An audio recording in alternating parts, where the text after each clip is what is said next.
Hello, good morning. Please allow me to read to you this morning.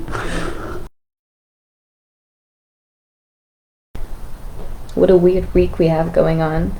A little break, but we'll let this not break us. Hope everybody has some fun plans going on or not. Like myself, I will be chilling, so I'll be here. Good morning, you guys. Alright, we're going to read this next section, Reason for the Season. We have Jesus, the divine ministry of Jesus. And this is actually that part that we're familiar with in the Gospel. Jesus goes into the desert and is tempted by Satan. If you can remember that narrative, this is what this is, just told from a little bit of a different perspective. Might as well go ahead and begin. In the name of Allah, most gracious, most merciful. This is the divine ministry of Jesus. Jesus goes into the wilderness for self-examination, where he remains for 40 days. He is subjected to 3 temptations. He overcomes, returns to the camps of John, and so he's also with John at this time, or at least within the camps of John. Alright, we're beginning with the harbinger had paved the way. The Logos had been introduced to men as love made manifest, and he must now begin his divine ministry. And he went forth into the wilderness to be alone with Allah, that he might look into his inner heart and note its strength and worthiness. And and with himself he talked. He said, "My lower self is strong. By many ties I am bound to carnal life. I have the strength to overcome and give my life, have I the strength to overcome and give my life a willing sacrifice for men? When shall I stand before the face of men, and they demand a proof of my messiahship? What will I say?" And the tempter came and said, "If you be the Son of Allah, command these stones to turn to bread." And Jesus said, "Who is that demands a test?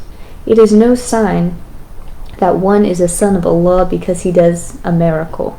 The devils can do mighty things. Did not the Gentiles magicians do great things before the Pharaoh? My words and deeds in all the walks of life shall be the proof of my messiahship." So I will take a short pause because essentially Jesus answers his own question, right? He has a challenger, right? Shaitan, or the devil, coming in. Could possibly also be his lower self. But he's asking this question of, what proof will I give them? What shall I say when they demand a proof of my messiahship? And when this tempter comes along, he actually rebukes the temptation and the tempter and answers his own question. He says, "My words and deeds in all the walks of life shall be the proof of my messiahship." So that's cool. I didn't realize that the first time that I read it. And then, when the tempter said, "If you will go into Jerusalem, and from the temple pinnacle cast down yourself to earth, the people will believe you are the Messiah sent from Allah. This you can surely do, for did not David say he gives his angels charge concerning you, and with their hands they will uphold you, lest you shall fall?"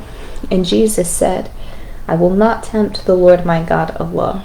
And then the tempter said, "Look forth upon the world. Behold its honors and its fame. Behold its pleasures and its wealth.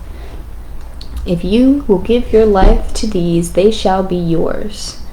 But Jesus said, "Away from me all tempting thoughts. My heart is fixed. I spurn this carnal self with all vain ambition and its pride."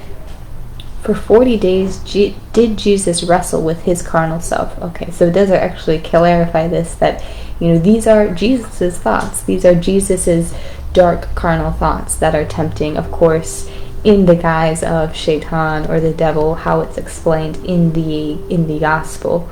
But it does make it very clear here that you ever have intrusive thoughts, okay, that is what this would be. For 40 days did Jesus wrestle with his carnal self. His higher self prevailed.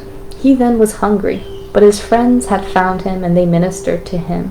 Then Jesus left the wilderness, and in the consciousness of holy breath he came into the camps of John and taught. Alright, this is the Holy Koran of Moorish, holy temple of science, divinely prepared by the noble prophet, Drew Ali. Alright, so this is a very interesting and fresh perspective on this part where Jesus goes into the desert and is tempted, and he prevails. So this is a wonderful thing. I'm not going to elaborate too much on it because it's pretty self-explanatory, right? We did talk about the sinless nature of Jesus and how, he was still very human and very carnal. But this retreat, if you will, into the desert definitely gave him time to attack his carnal self, right? To observe his carnal self, ask himself these difficult questions and remain firm and strong in the truth of who he is. Something that he was able to manifest from a very, very young age is the truth of who he was.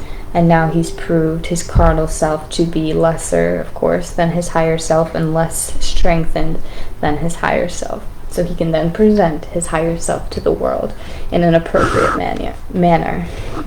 Alright, so with this, we're going to change gears just a little bit, going into Psalms. This is going to be an interesting conversation that we'll be having, just reading through the Psalms. But I will catch you guys in just a minute. We'll go ahead and get started. Alright, God bless you. Be back.